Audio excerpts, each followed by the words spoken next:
58,000 টাকার আশেপাশে যারা চাচ্ছেন যে 4GB গ্রাফিক্স কার্ড এবং 16GB র্যাম দিয়ে একটা পিসি বিল্ড করতে, তো তারাই এই পিসিটা নিতে পারেন।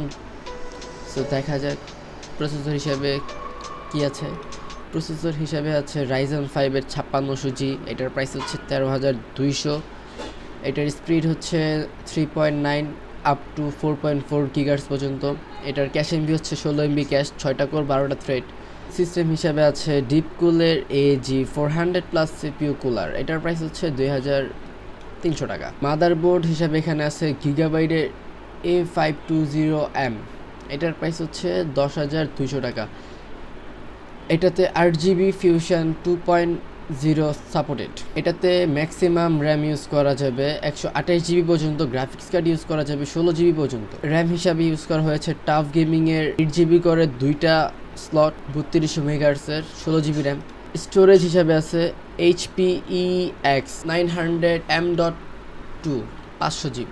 গ্রাফিক্স কার্ড হিসাবে আছে colourful GTX 1050 Ti 4GB DDR5, এটার প্রাইস হচ্ছে 16,500। পাওয়ার সাপ্লাই হিসাবে আছে FSP হাইড্রো K Pro 500 ওয়াটের 80+ বোন পাওয়ার সাপ্লাই, এটার প্রাইস হচ্ছে 4,300। কেচিং হিসাবে আছে রেভেঞ্জার megaton mid tower gaming case, এটার প্রাইস হচ্ছে 2,900 টাকা।